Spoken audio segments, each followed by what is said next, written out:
A shocking move from Canada, one that has blindsided the United States. The northern neighbor that America once took for granted has just played its most powerful card yet. And Donald Trump, he never saw it coming. The beginning of a trade war. For decades, Canada and the US have been partners, trading billions in goods, sharing security ties, and maintaining what was supposed to be an unbreakable alliance. But everything changed when Trump decided to hit Canada where it hurts: tariffs. He believed he could strong-arm Canada into submission, force better deals, and bring American industry back to dominance. In response, Canada did what no one expected. It didn't just fight back with counter-tariffs. It made a move that could reshape the balance of power in North America. It blocked the US from freely accessing Alaska, severing a crucial economic and military lifeline. The US depends on Canada for the overland route to Alaska. The Alaska Highway, the vital lifeline running from British Columbia into America's northernmost state, has now become a point of contention. Canada has the power to slow or even freeze transit, disrupting supply chains, raising costs, and causing massive logistical nightmares. With these new trade restrictions, truckers transporting goods to Alaska are facing delays, additional fees, and a bureaucratic nightmare at border crossings.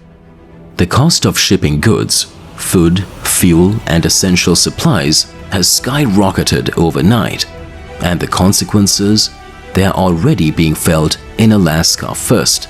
Skyrocketing prices, economic uncertainty, and growing frustration among American businesses that rely on cross-border trade.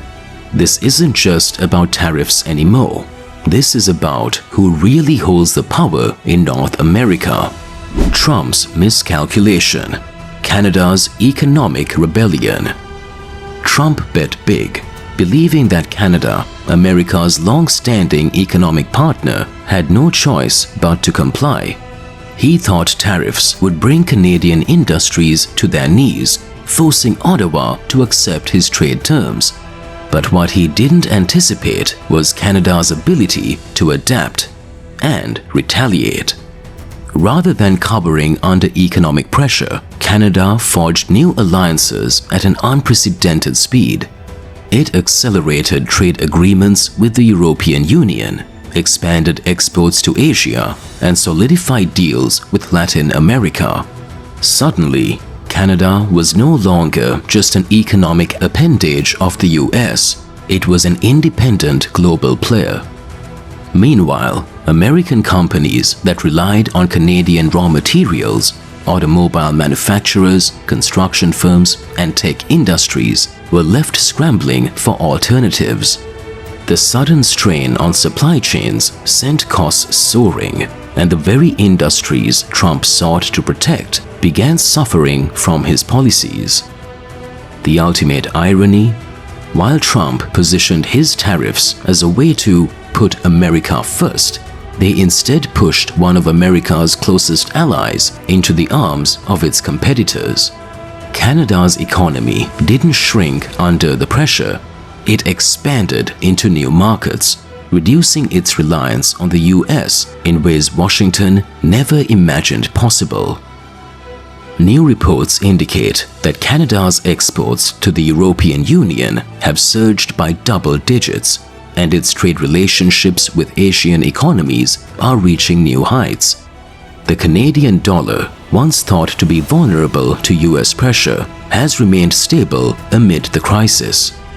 This resilience has left Washington in a difficult position: double down and risk further economic isolation, or retreat and admit a strategic failure. Canada is also investing heavily in domestic industries to counteract US tariffs. The government has ramped up subsidies for key sectors, ensuring Canadian businesses remain competitive despite American trade aggression. Meanwhile, US farmers, manufacturers, and even Wall Street investors are voicing concerns over Trump's miscalculation, warning that an extended trade war with Canada could cause economic harm that lasts for years. Prime Minister Justin Trudeau has remained defiant in the face of US pressure. Canada will not be intimidated. We will stand by our workers, our industries, and our commitment to fair trade. No nation, no matter how powerful, can dictate the terms of our economic future. Alaska's fate: isolated and cut off? But no one is feeling the impact more than Alaska itself. The state finds itself stranded, cut off from essential goods, and with its economic future hanging in the balance. Residents are growing restless, businesses are desperate, and the situation is spiraling out of control.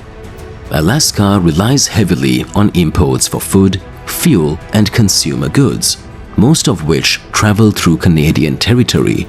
With stricter border enforcement, supply chains are crumbling. Recent reports show fuel shortages in Anchorage, while grocery stores in Fairbanks struggle to keep shelves stocked. The price of basic necessities has skyrocketed, placing immense pressure on residents. Local officials in Alaska have voiced growing concerns, urging Washington to step in. The state's governor has warned that if the situation isn't resolved soon, Alaska could face an economic crisis unlike anything seen before. Some experts even suggest that the US might have to resort to emergency measures, whether through diplomatic negotiations or by seeking alternative shipping routes through the Pacific, which would be costly and time-consuming. Beyond the economic impact, there's a growing concern over national security. Alaska is home to multiple military bases that play a critical role in America's Arctic defense strategy. Any disruption to supply lines could weaken military readiness, an issue the Pentagon is reportedly monitoring closely. The geopolitical implications are staggering. Could tensions over Alaska escalate beyond trade and into military posturing? Final take: who really holds the power? Canada has sent a clear message: it will not be bullied. Trump underestimated just how much leverage Canada actually has, and now his administration is left scrambling for solutions. Washington now faces difficult choices. Does it continue escalating the conflict, risking further damage to US businesses and relations with its northern neighbor? Or does it seek a path towards de-escalation, one that might require backing down from some of its toughest trade demands? Meanwhile, Trudeau's government is standing firm, knowing that Canada has secured stronger economic footholds outside of the US for the first time in modern history. With Europe, Asia, and Latin America providing alternative markets, Canada's economy is proving to be far more resilient than Washington anticipated. This isn't just about trade anymore. The entire balance of economic power in North America is shifting. If the US continues on this path, it's risking pushing its closest ally further away, perhaps permanently. And if Alaska's isolation worsens, the consequences could go beyond economics and into the realm of diplomacy and military strategy. Will Trump back down and seek negotiations? Will Canada push even harder, forcing the US to the table? Or will we see a trade war so severe that it permanently alters the North American economy? One thing is certain: this is no longer just a trade dispute. This is an economic war, and the next move could change everything.